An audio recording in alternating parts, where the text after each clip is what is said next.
둘째 주에는 평화의 빛을 밝혔습니다.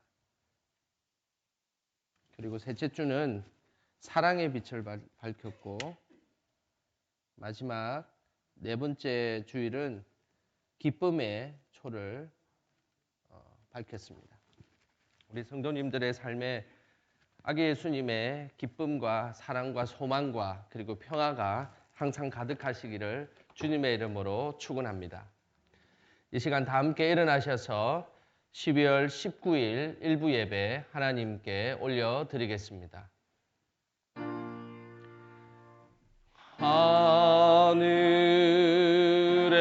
하늘에 계신 아버지 이름 거룩하사 주님 나라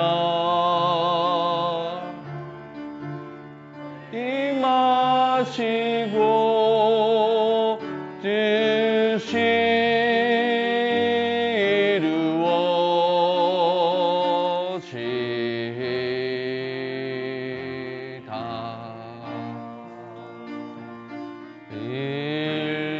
일용할 양식 주시고 우리들의 큰 죄 다 용서하옵시고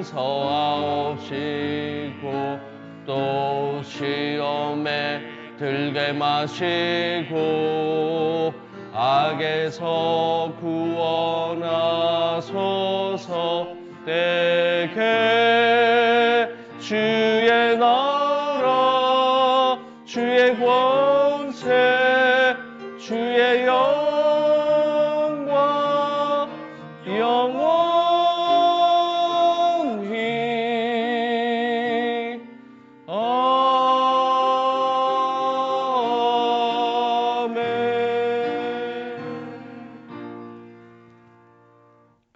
호련히 수많은 천군이 그 천사와 함께 하나님을 찬송하여 이르되 지극히 높은 곳에서는 하나님께 영광이요 땅에서는 하나님이 기뻐하신 사람들 중에 평화로다 하니라. 우리에게 진정한 평화를 주시는 하나님, 사랑과 감사의 마음으로 영광의 성도들이 하나님께 예배드리기 위해 이곳에 모였습니다. 우리의 예배를 기쁘게 받아 주옵소서. 이 예배를 통해 하늘의 영광과 땅의 평화로 오신 예수님을 찬양하고 높이는 시간이 되게 하옵소서. 더 깊이 예수님을 사랑하게 하시고 더 멀리 예수님을 전하는 믿음의 사람들이 되게 하옵소서. 평화의 왕으로 오신 예수님의 이름으로 기도드립니다. 아멘.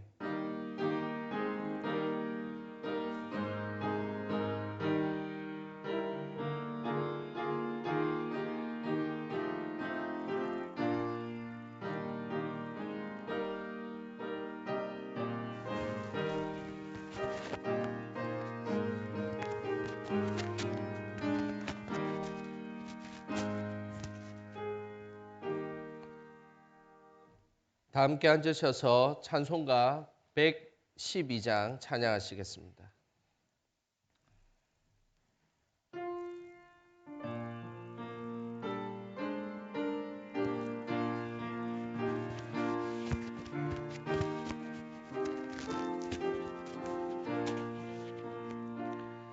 그 맑고 환한 밤중에 무천사 내려와 그 손에 비파 들고서 다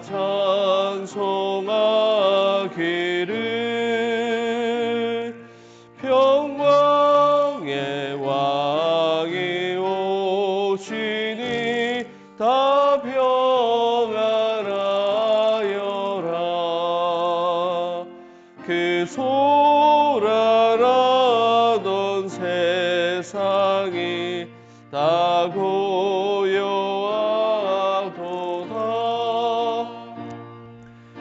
천사 날개 펴고서 이 땅에 내려와 그때에 부른 노래가 또다시 들리니 이 슬픔 많은 세상에 큰 위로 넘치고 온 세상 기뻐 뛰놀며 다 찬송하도다. 이 괴로움 많은 세상에 짐지고 가는 자 그 험산 출령 넘느라 온몸이 고나라 이 죄악 세상 살 동안 새 소망 가지고 저 천사 기쁜 찬송을 들으며 쉬어라. 예선지에 연응하여 베들레헴 성에 주 예수 탄생하시니 온 세상 그치라. 저 천사 기쁜 노래를 또다시 부르니 온 세상 사는 사람들 다 화답하도다. 아멘. 성시교독 시간입니다. 118번 구주 강림 네 번째 말씀입니다.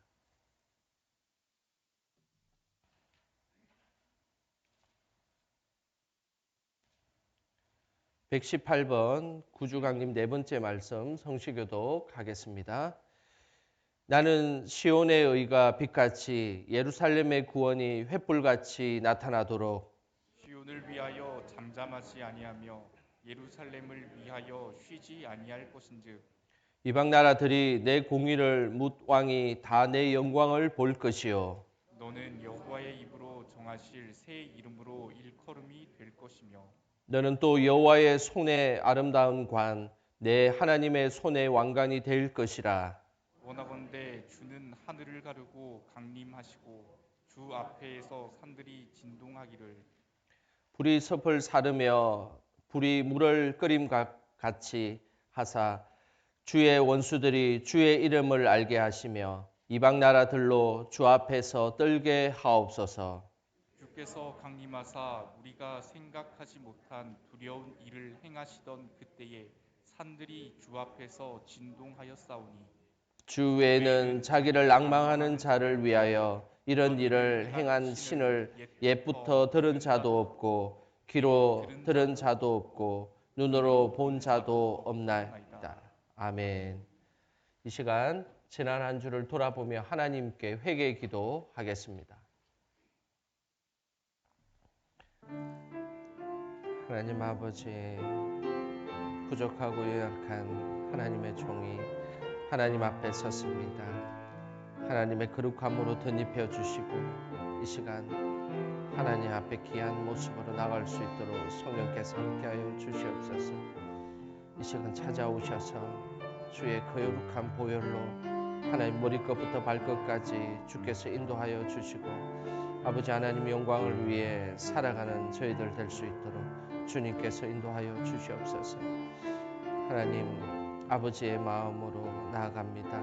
성령께서 하나님 이 시간도 하나님 진실된 마음으로 하나님 앞에 서게 하여 주시고 거룩하고 순결한 영이 가득할 수 있도록 성령께서 아버지 하나님 인도하여 주시옵소서.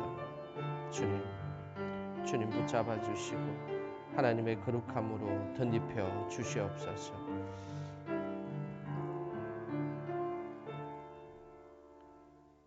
우리의 신앙을 사도신경으로 고백하겠습니다. 나는 전능하신 아버지 하나님 천지의 창조주를 믿습니다. 나는 그의 유일하신 아들 우리 주 예수 그리스도를 믿습니다. 그는 성령으로 잉태되어 동정녀 마리아에게서 나시고 본디오 빌라도에게 고난을 받아 십자가에 못 박혀 죽으시고 장사된 지 사흘 만에 죽은 자 가운데서 다시 살아나셨으며 하늘에 오르시어 전능하신 아버지 하나님 우편에 앉아 계시다가 거기로부터 살아있는 자와 죽은 자를 심판하러 오십니다. 나는 성령을 믿으며 거룩한 공교회와 성도의 교제와 죄를 용서받는 것과 몸의 부활과 영생을 믿습니다. 아멘.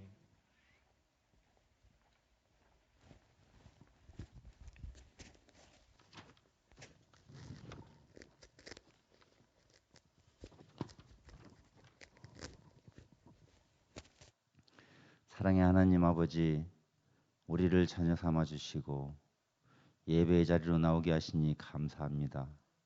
죄 많은 우리를 사랑하사 이 땅에 예수님을 보내주시고 주님의 크신 은혜와 사랑을 알게 하시니 감사와 찬송과 영광을 드립니다.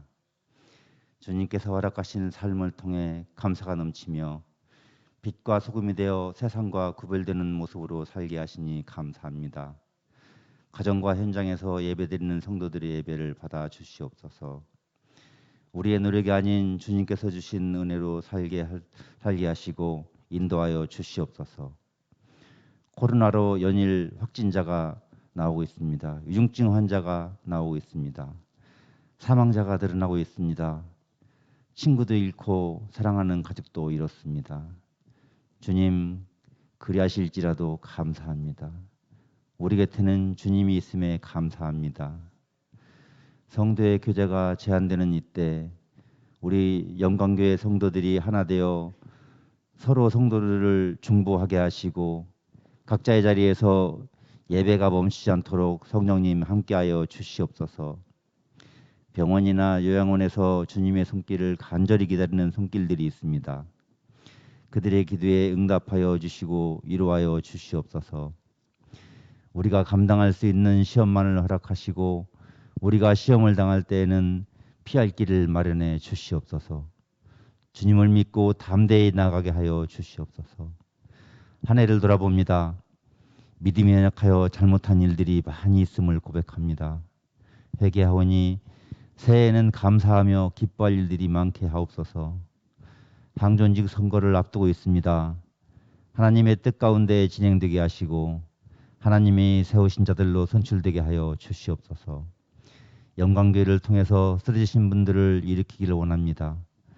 은혜 받기를 원합니다. 위로받기를 원합니다.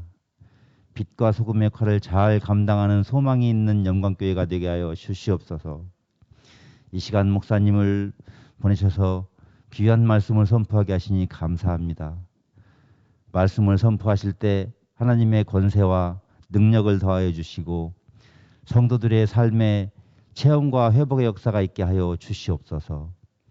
보이지 않는 곳에서 섬기는 손길들이 있습니다. 삶을 축복하여 주시옵소서. 모든 말씀 우리를 구원하시기 위해 이 땅에 오신 예수 그리스도 이름으로 기도드렸습니다. 아멘.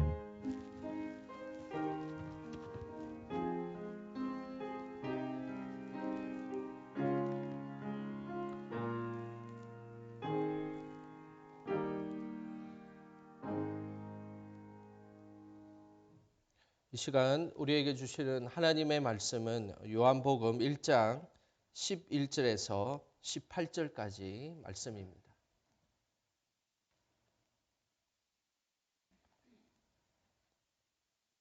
요한복음 1장 11절에서 18절까지 말씀 한 절씩 한 절씩 번갈아가며 말씀 읽겠습니다. 자기 땅에 오매 자기 백성이 영접하지 아니하였으나 영접하는 자 곧 그 이름을 믿는 자들에게는 하나님의 자녀가 되는 권세를 주셨으니 이는 혈통으로나 육정으로나 사람의 뜻으로 나지 아니하고 오직 하나님께로부터 난 자들이니라.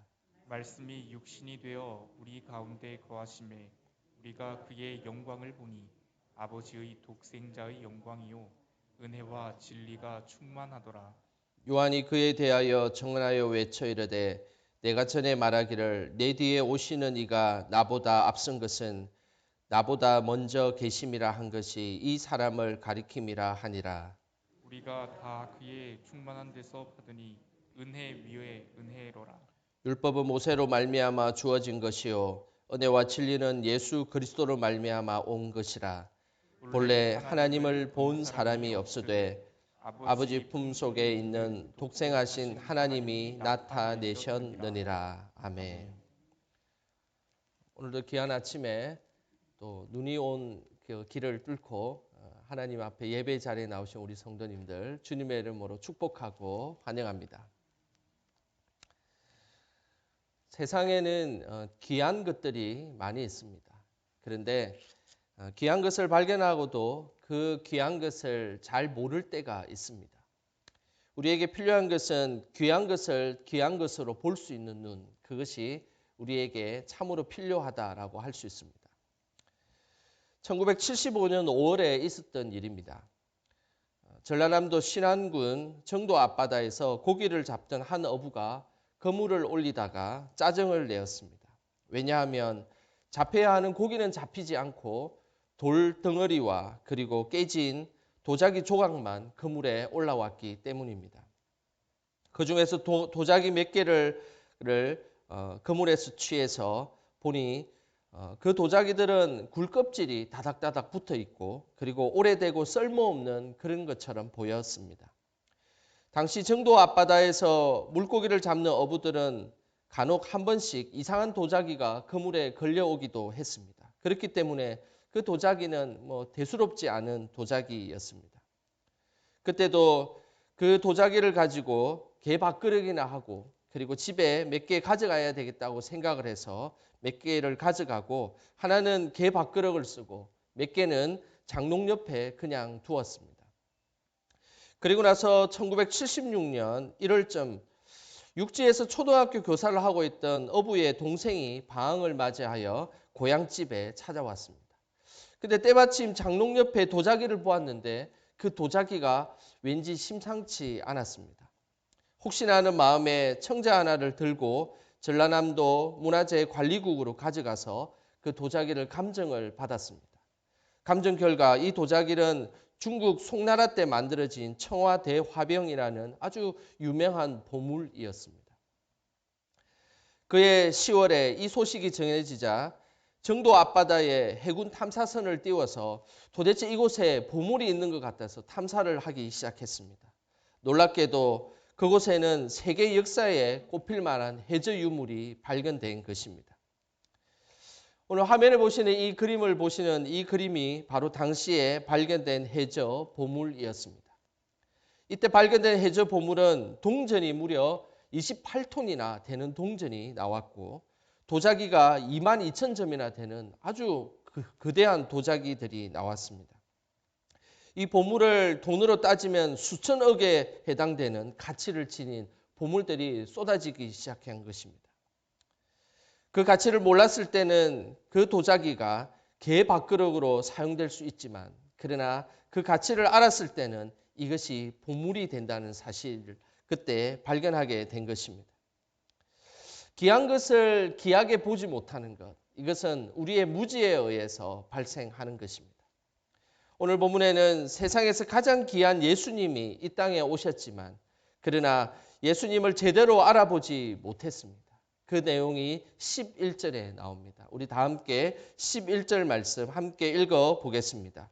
자기 땅에 오매 자기 백성이 영접하지 아니하였으나 예수님이 이스라엘 땅에 오셨습니다. 소위 메시아 탄생을 기다리고 자신들이 하나님의 자녀라고 이야기했던 자기 백성들은 예수님의 오심을 진정으로 깨닫지 못하였습니다. 이들은 자신들이 기다리던 예수님이 오셨어도 제대로 알지 못했습니다. 예수님의 사실을 알고 수천 년 동안 그들은 기다리고 기다렸던 메시아가 실제로 왔지만 그들은 예수님을 온전히 받아들이지도 못했고 깨닫지도 못했고 그를 영접하지 못했다는 사실입니다. 왜 이들은 정작 자신들이 기다렸던 메시아를 몰라 보았을까요? 그 내용이 13절에 나옵니다. 우리 13절 같이 함께 읽어보겠습니다. 이런 혈통으로나 육정으로나 사람의 뜻으로 나지 아니하고 오직 하나님께로부터 난 자들이니라. 이들의 삶 속에서는 자신은 항상 혈통을 통해서 자신이 태어나고 그리고 육정으로나 사람의 뜻으로 자신이 이 땅에 태어났다는 것을 그들은 알고 있었습니다. 그러니 자신이 이해하는 방식으로 메시아를 이해했던 것입니다.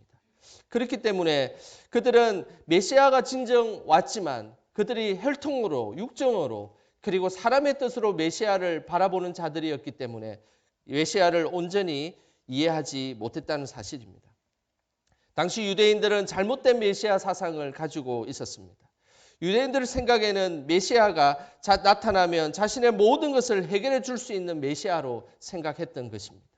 그 대표적인 예가 쿰난 공동체에서 발견된 쿰난 문서에 보면 유대인들이 당시에 메시아를 어떤 사상으로 어떤 생각으로 맞이했는지가 잘 나와 있습니다. 지금 화면에 보시는 이 사진을 보면 쿰난 공동체는 이런 사막 한가운데 있는 동굴 속에서 거주하며 유대 신앙을 지켰던 무리들이 쿰난 공동체의 사람들이었습니다. 예수님이 태어나기 전 200년 전부터 이들이 이곳에서 생활하며 헬라 시대, 로마 시대의 그 신앙의 순수성을 지키기 위해 금욕 생활을 하고 그리고 성경을 필사했던 사람들이 이곳에서 거주하고 있었습니다.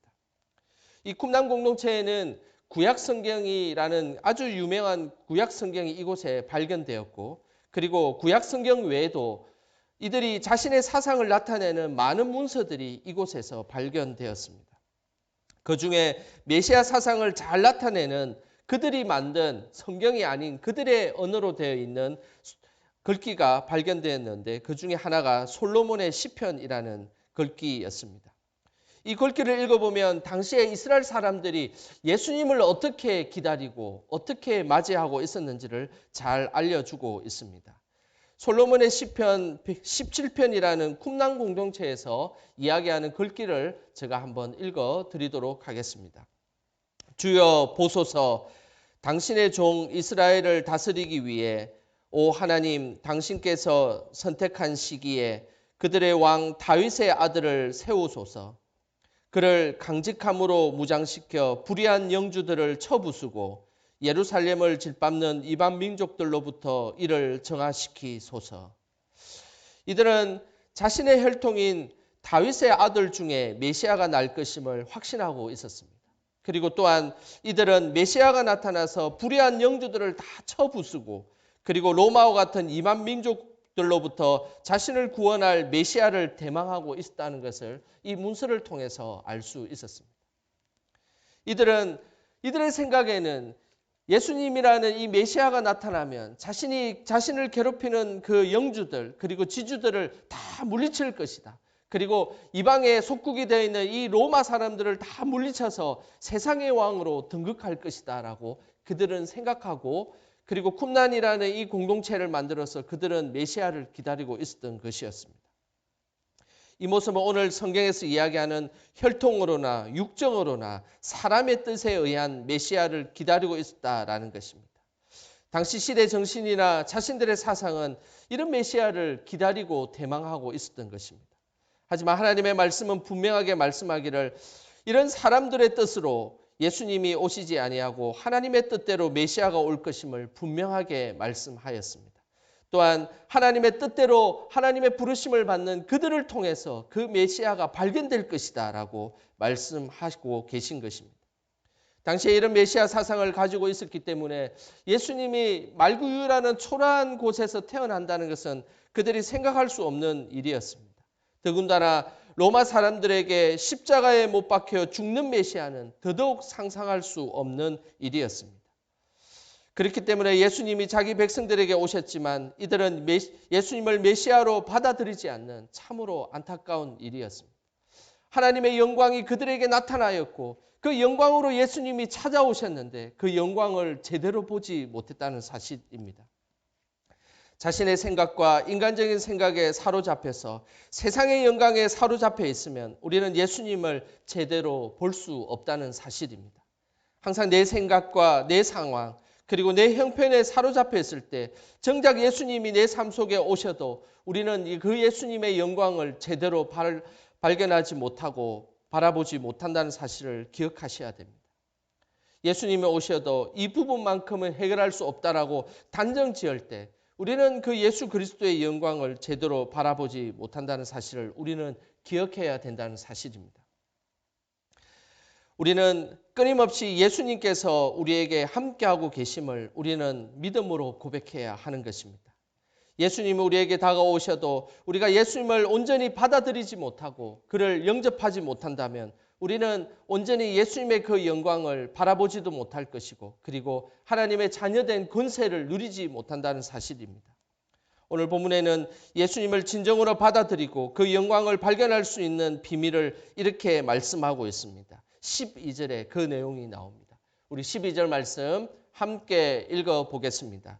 영접하는 자 곧 그 이름을 믿는 자들에게는 하나님의 자녀가 되는 권세를 주셨으니 우리가 진정으로 예수님을 발견하고 그 예수님의 영광을 바라보기 위해서는 오늘 중요한 말씀을 하고 있습니다. 그것은 바로 예수님을 영접해야 된다라는 말씀을 하고 있습니다.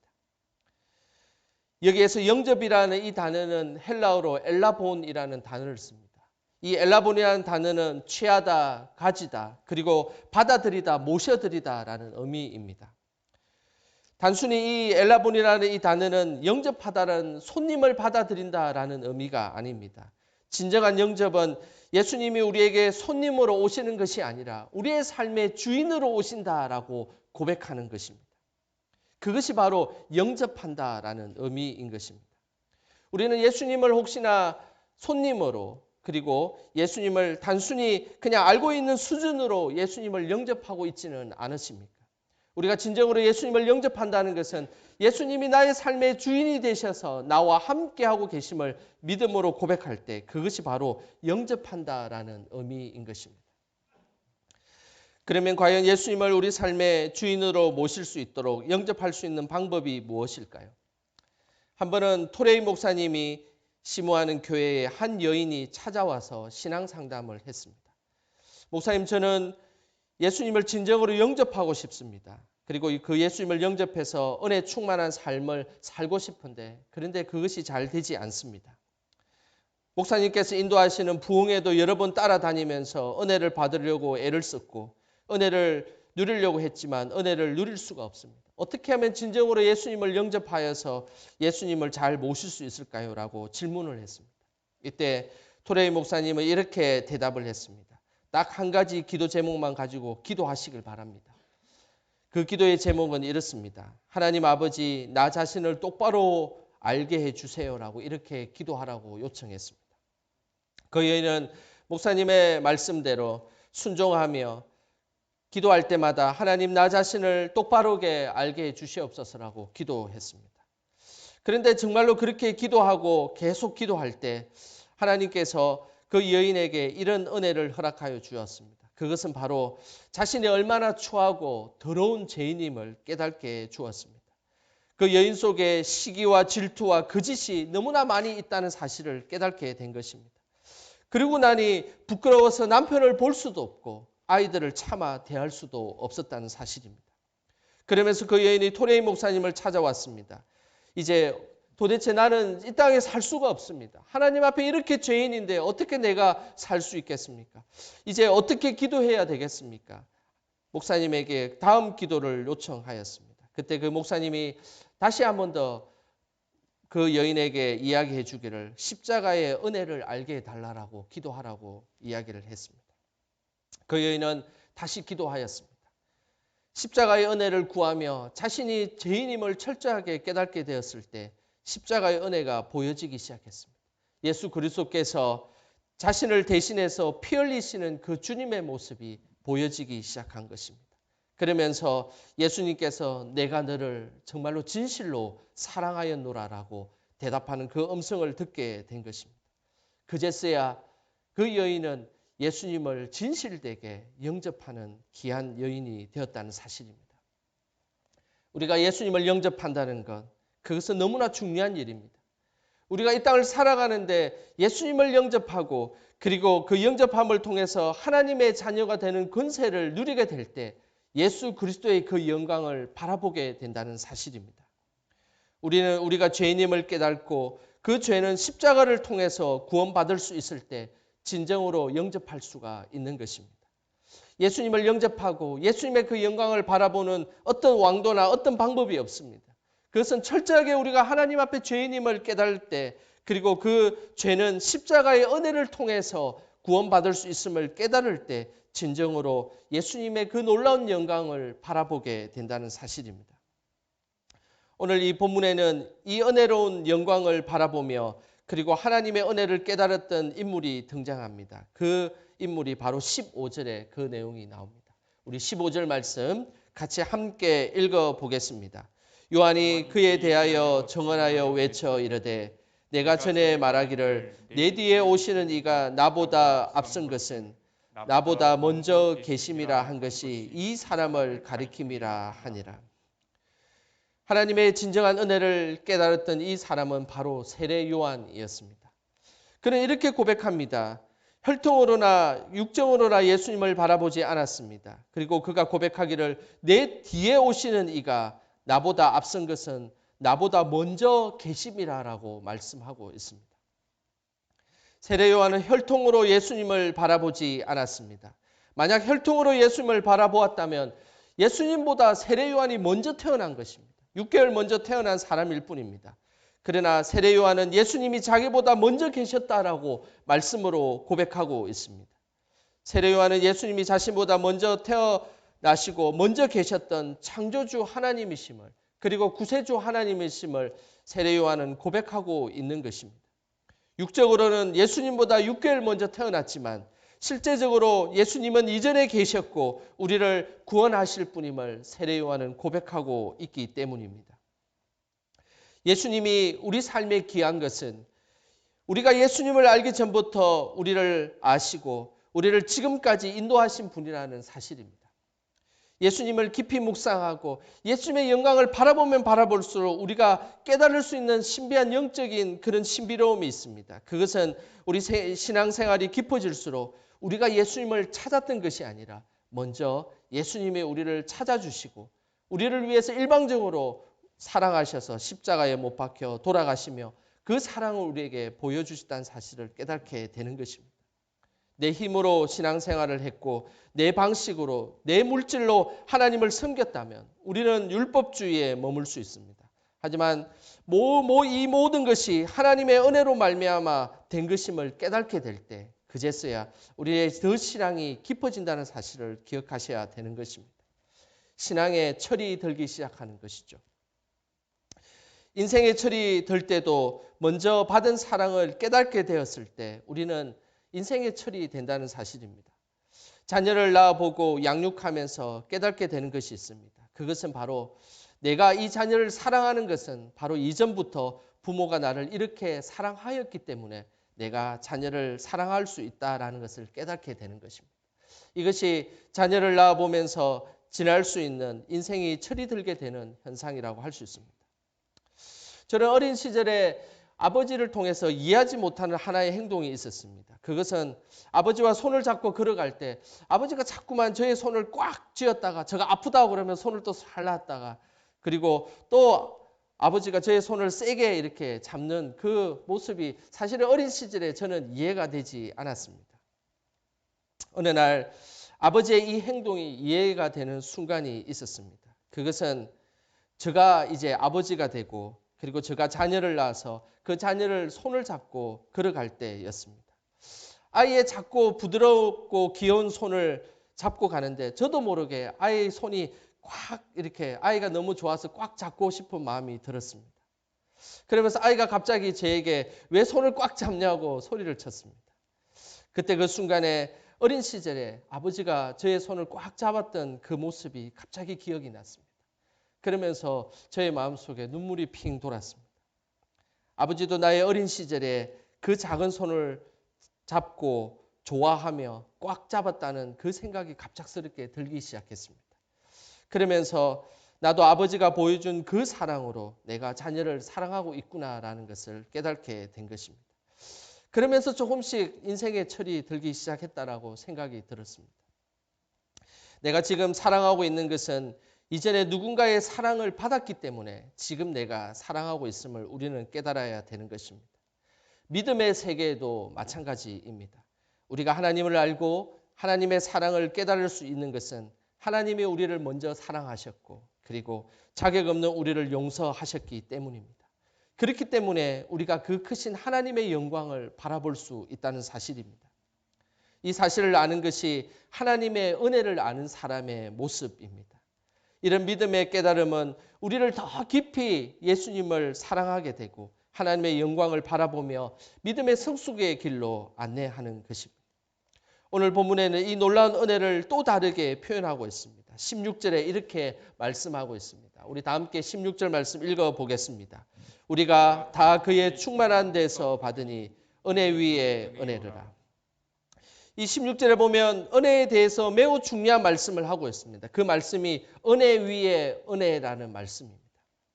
여기에서 은혜 위에 은혜라는 이 말씀에서 위에라는 이 단어는 헬라어로 안티라는 단어를 씁니다. 안티라는 말은 뭐뭐 대신이라는 말입니다. 그래서 이 원어적으로 표현하면 은혜 위에 은혜라는 이 말은 은혜 대신 은혜다라는 말씀입니다. 은혜 대신 은혜라는 말에 보면 은혜가 두 번 반복되고 있습니다. 문맥상 처음 은혜와 나중에 은혜가 다른 의미를 지니고 있는 것은 우리를 말씀을 통해서 알 수 있습니다.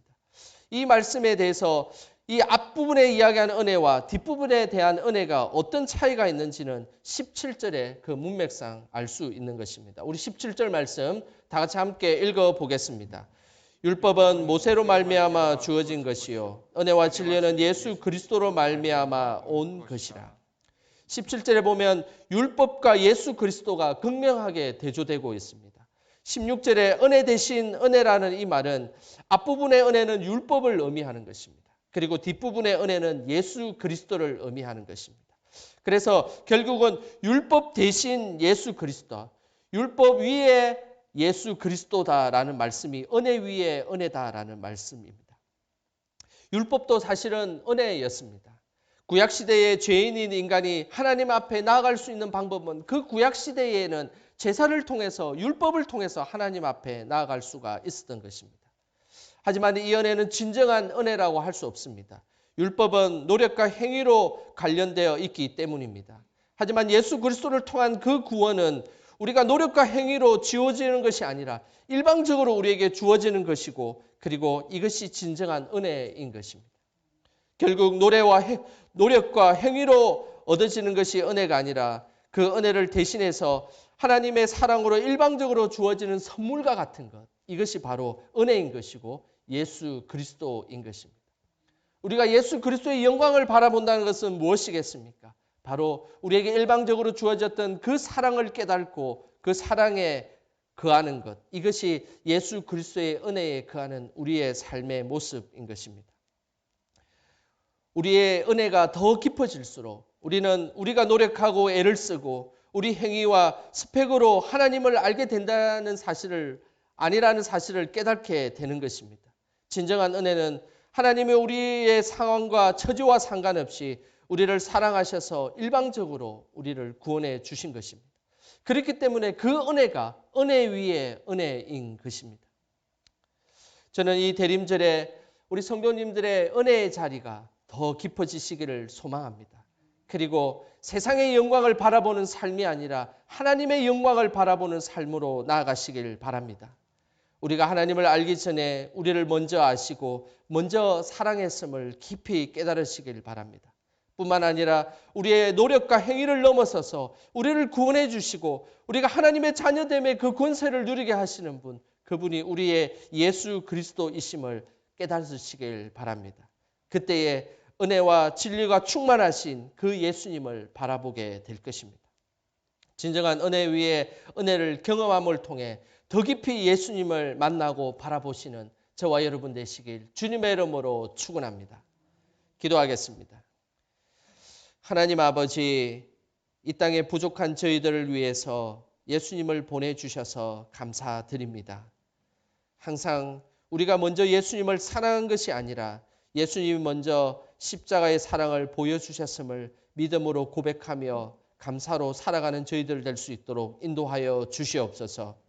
은혜 위에 은혜가 우리 안에 머물게 하시고 하나님의 자녀의 권세를 살아가고 그 권세를 누리는 저희들 될 수 있도록 주님 축복하여 주시옵소서. 이 땅에서 은혜와 진리로 오신 예수님의 이름으로 기도드립니다. 아멘. 주신 말씀 생각하시면서 찬송가 428장 찬양하시겠습니다.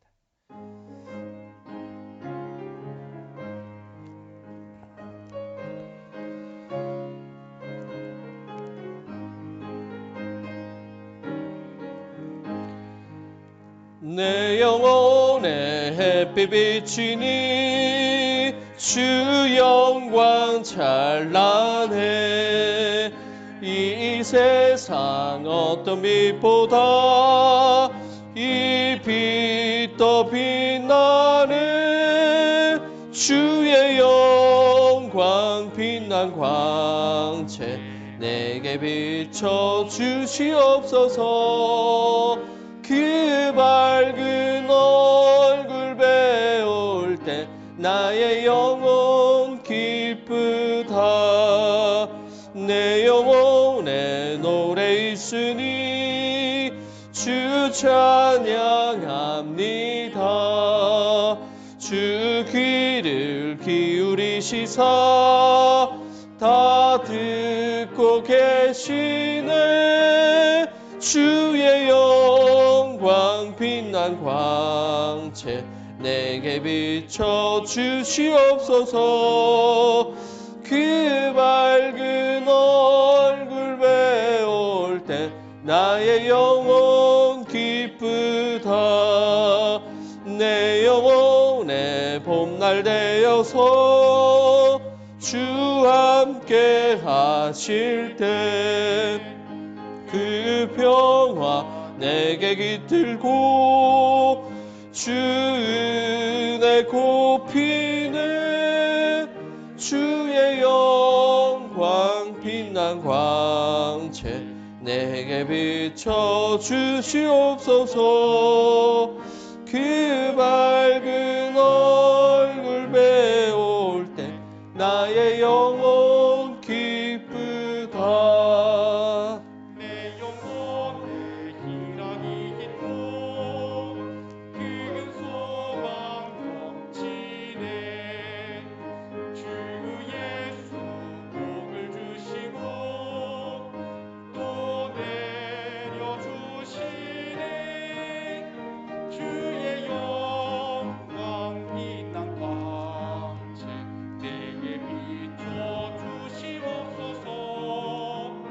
그 밝은 얼굴 배울 때 나의 영혼 기쁘다.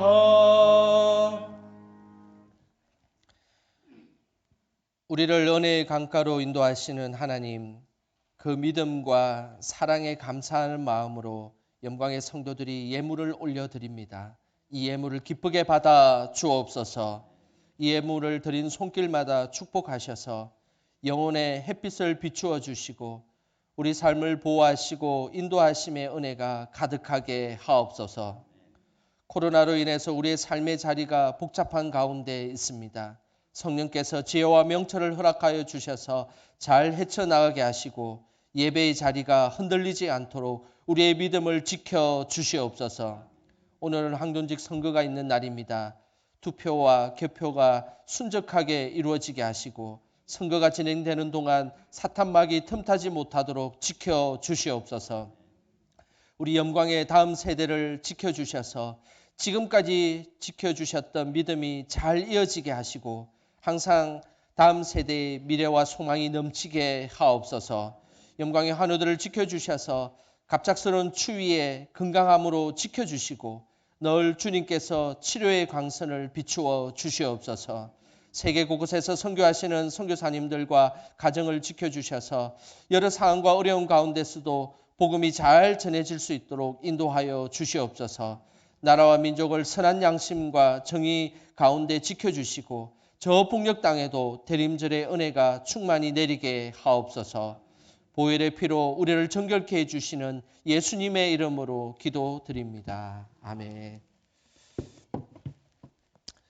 이 시간 성도의 교제 시간입니다. 우리 옆 사람에게 인사하는 시간 갖도록 하겠습니다. 오늘은 대강절 넷째 주일입니다. 아기 예수님 오심을 기쁨으로 준비하는 성도님들 되시길 축복합니다. 코로나 위기 속에서도 하나님께 소망을 두고 현장 예배와 온라인 예배, 개인 경건에 더욱 힘써 주시길 부탁드립니다. 오는 12월 25일 토요일은 성탄 축하 예배로 드립니다. 그때 1부, 2부 이렇게 나누어서 9시, 11시 예배가 있음을 기억해 주시길 바랍니다. 다음 주일은 2021년 마지막 주일입니다. 다음 세대 수료 예배는 각 부서별로 진행됩니다. 항정직 선출을 위한 공동회의는 광고 끝나는 시점에 담임 목사님께서 나오셔서 진행하도록 하겠습니다. 2021년 성탄 발표회 12월 24일 금요일 7시 30분에 유튜브 라이브 방송으로 진행됩니다. 이때 많은 참여 시청 부탁드리고 여러 가지 어려운 사항에 성탄 발표회가 준비가 온전히 되어 있지는 못합니다. 그래서 준비되는 것들만 구성하고 여러 가지 또 방식으로 그날 성탄 축하 발표회를 진행하려고 하오니 우리 성도님들께서는 많이 참여 그리고 시청 부탁드리겠습니다. 유아세례와 입교 예식이 12월 25일 성탄 예배에 있습니다. 오늘은 유아세례에 있는 부모들이 교육이 있고 그리고 문답은 12월 25일 10시 10분 당회실에 있습니다. 그리고 신입 집사 권사 인직식이 12월 26일 마지막 주 다음 주 3부 예배 시간에 있습니다. 기억해 주시고 축하해 주시길 바랍니다. 남녀 선교회 총회 결과를 사무실에 알려주시길 바랍니다. 그리고 성탄절을 맞이하여 사랑의 쌀 나눔이 우리 교회 교인들은 60가정 그리고 우리 전농동에 있는 일반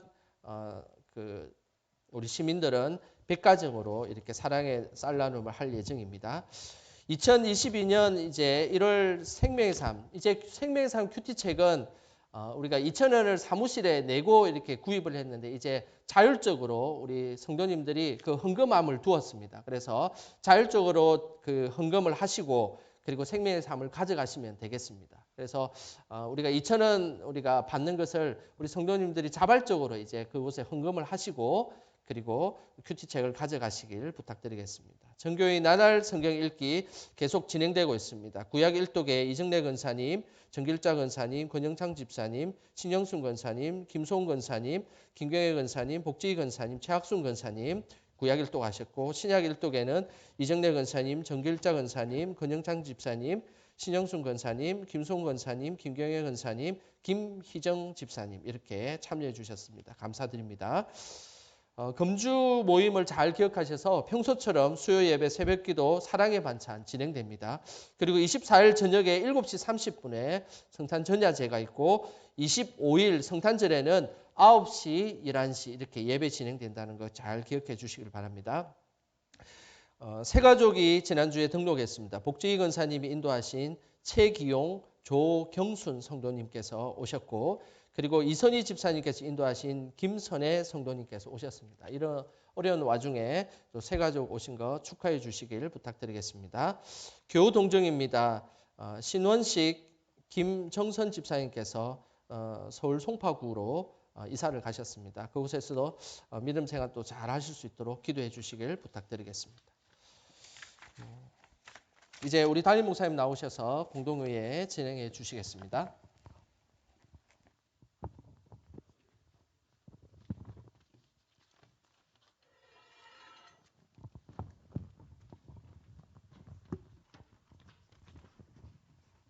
옆에 창문 한번 보세요. 저 옆에 봤어요. 저 창에 보입니까? 우리가 교회 자매교 선교하는 나라들의 국기입니다. 이쁘죠? 전에 아래도 봤는데 잘 못 본 것 같아. 자, 이제 이번 23일 목요일 날 장로의 신학대학 평승도 대학원 22기 총회가 오후 5시에 저희 교회에서 다시 열립니다. 이제 공동의회를 장로 5인, 집사 7명, 그리고 권사 12명 선출하는 공동의회를 개회하도록 하겠습니다. 이 예배 시간에 우리가 이렇게 해도 되겠지요? 누가 동의하세요? 예, 제청 있습니까? 가면 예 하시고 아니면 아니 하십시오. 예, 그러면 이 공동의 학력 선거에 대해서 당회 서기가 인원 보고와 그 다음에 안내 잘 들으시길 바랍니다. 간단하게 해주세요. 예, 오늘 참석하신 분은 38분, 38명입니다. 이 방역 강화가 되므로 이 공동의회가 사적 모임이 되어버려서 공예배 시간인 이 광고 시간 하게 됨을 양해 부탁드립니다. 이 공동의회 투표 참가 자격은 18세 이상 세례 교인으로 나이가 18세가 안 되거나 세례를 받지 않으신 성도는 투표지를 받지 마시기를 부탁드립니다. 선거관리위원은 시무 장로로서 백남승 장로와 신동윤 장로가 담당하겠습니다. 투표 방법에 대해 간략히 설명하겠습니다. 여러분 들어오실 때 이와 같이 항존직 선거 안내문을 받으셨습니다. 후보자의 사진, 기호, 이름이 나열되어 있습니다. 총 5개의 후보군으로 되어 있는데 젊은 장로 후보 2분, 아래쪽에 여성 장로 후보 2분, 오른쪽에 일반 장로 후보 6분, 뒤쪽에는 안수 집사 후보 13분과 권사 후보 18분이 나열되어 있습니다.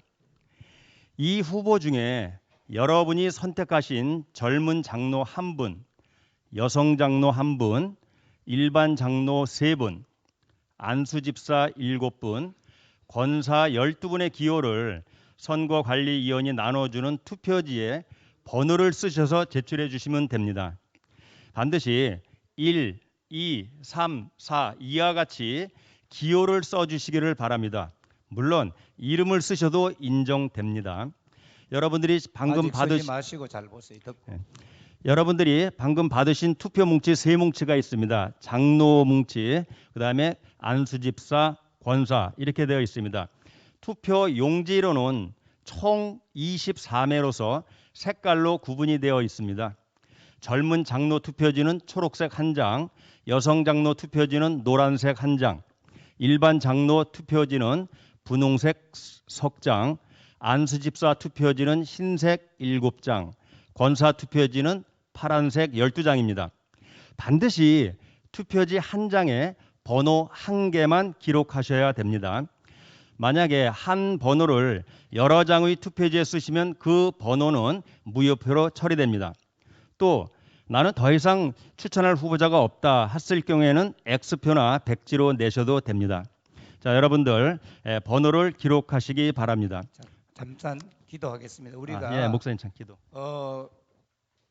백지를 내지 말고 X표를 해주세요. 안 쓰는 데는. 왜냐하면 빈표를 내면 또 다시 혹시 다른 사람 썼다 할 수 있으니까. 그 다음에 우리 서지자 목사님은 우리 교회 새벽기도 오셔서 저를 오시는데, 목사님 투표 아니죠? 예. 표는 받았었는데, 그리고 방송실까지, 서 목사님까지 38분입니까? 방송실까지 39분. 권사님 모시고 그 다음에 서 목사님 빼고, 예, 기도하겠습니다. 하나님 아버지, 장로, 안수집사, 권사 투표하려고 합니다. 우리 마음을 붙잡아 주시고 정성을 다하여 투표할 수 있도록 은혜와 힘을 주시고 이 결과가 하나님께 영광되게 해 주옵소서. 예수님 이름으로 기도합니다. 아멘.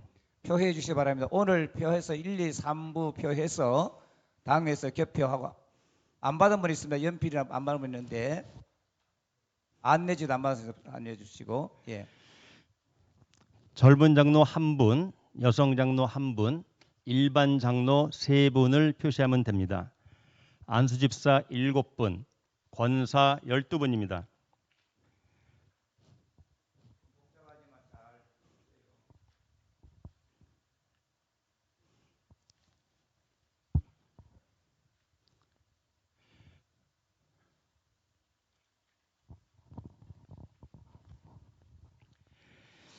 이 투표지는 접지 마시고 그대로 제출해 주시기를 부탁드립니다. 원래 접어야 되는 거 아니에요?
꼭 7이나 10줄 다 안 써도 되는데 대충 다 쓰면 좋고요.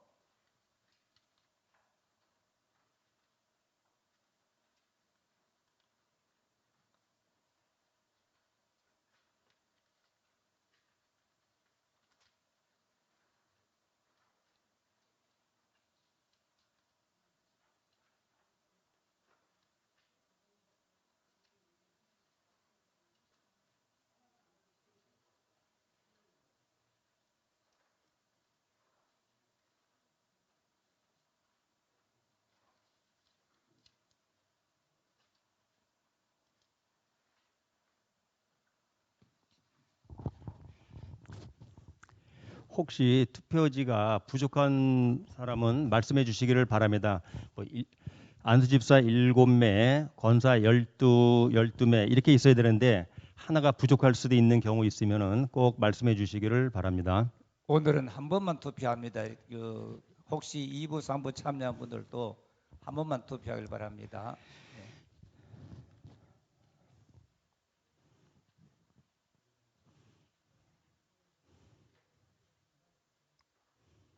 이게 다 여러분들이 추천한 분들입니다. 우리가 일반적으로 추천한 게 아니고. 참고로 이 개표는 3부 예배 후에 1, 2, 3부 때 실시한 모든 투표지를 모아서 본당에서 이루어집니다. 장로는 투표수의 3분의 2 이상, 안수집사 권사는 2분의 1 이상 득표한 사람을 선출자로 확정하게 됩니다.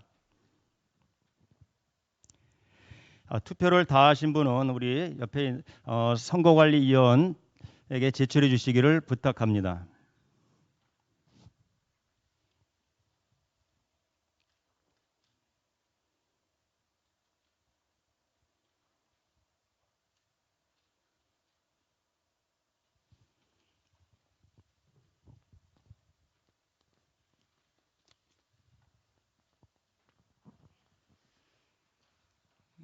방송실에 투표 다 했습니까?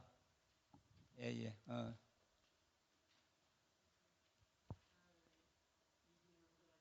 예, 이름 써도 괜찮습니다. 예. 번호에 이름 써도 돼요. 번호 써도 이름 써도 되고. 아니요. 예. 아니, 이중으로 쓰셨나요? 이중으로 쓰지는 마시고. 예.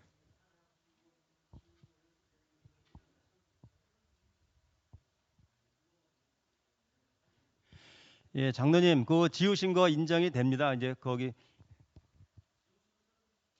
예. 안에 투표 용지 새로 피하면 새로 드릴 수 있고. 아니면 새로 드릴까요? 예. 신장로님 신장로님 새로 예. 바꿔 전체 다 바꿔주세요. 예.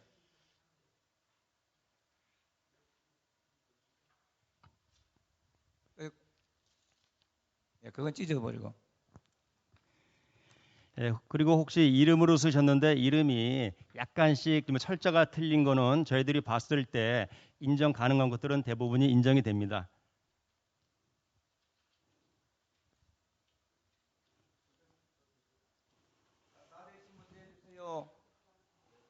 그리고 이거는 가져갈 거죠?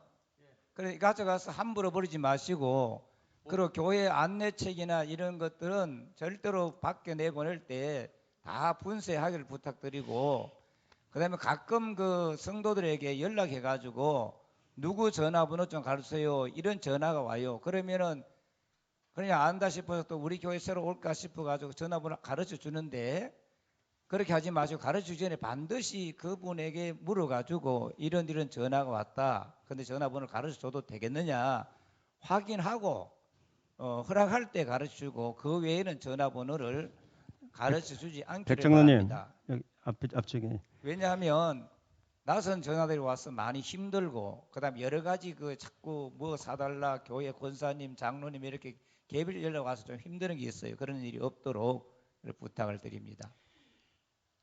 그리고 안내지를 만약에 필요 없으면은 나가실 때 저 안내원들한테 이렇게 제출해 주셔도 고맙겠습니다. 자, 투표용지 다 냈습니까?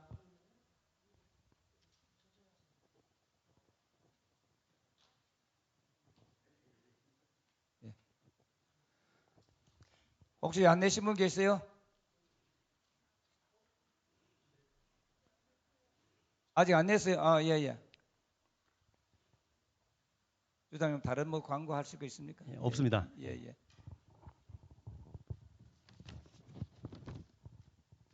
뭐 이렇게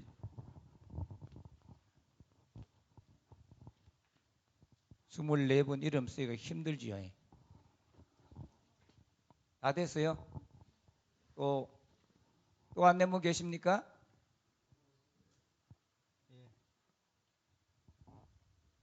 자, 투표 끝났으니까 공동의회를 끝내야 되겠죠? 누가 폐회를 동의하세요? 예, 폐회 동의 있습니다. 재정 있으면 의협에 가면 감리하시고, 장로님 오늘 몇 시에 하고 그다음에 동의 재정 받아서 시작하고 끝냈다는 걸 잘 아시고 그렇게 기록해 주시기 바랍니다. 자, 기도합니다. 하나님, 우리 마음에 귀한 일꾼들을 선정하는 투표를 했습니다. 결과를 하나님 앞에 영광 돌리고 모두가 받아들이고, 또 하나님 불평이나 원망이 없고 감사와 기도가 많아지게 하여 주옵소서. 기도 많이 하는 성도들 되게 해 주시옵소서. 예수님 이름으로 기도합니다. 아멘.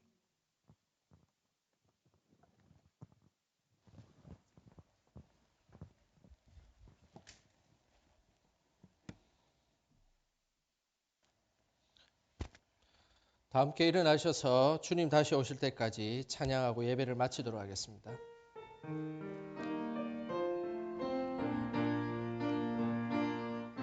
주님 다시 오실 때까지 나는 이 길을 가리라.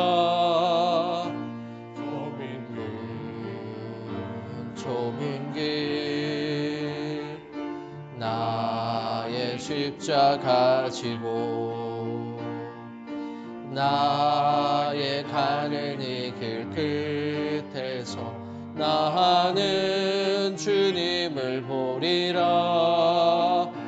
영광의 내 주님 나를 맞아주시리. 주님 다시 오실 때까지 나는 일어나 달려가리라.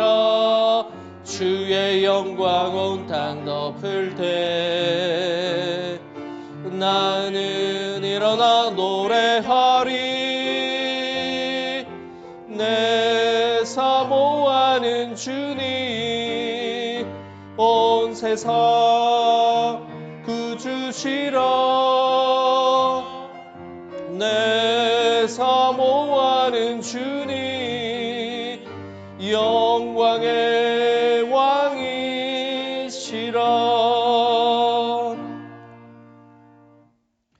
이 땅을 살아갈 때에 예수님이 우리 삶의 참된 메시아이심을 고백하고 주의 영광을 바라보며 살아가십시다. 이제는 우리 주 예수 그리스도의 은혜와 아버지 하나님의 사랑하심과 성령의 감화 감동 위로하심이 일평생 예수님이 가장 귀한 은혜의 선물임을 고백하고 세상의 영광이 아니라 하나님의 영광을 바라보며 살아갈 것을 결단하는 영광교회 모든 성도들의 머리 위에와 삶의 터전 위에와 이 나라의 민족과 세계 열방 가운데 이제로부터 영원히 함께 하시길 간절히 축원하옵나이다. 아멘.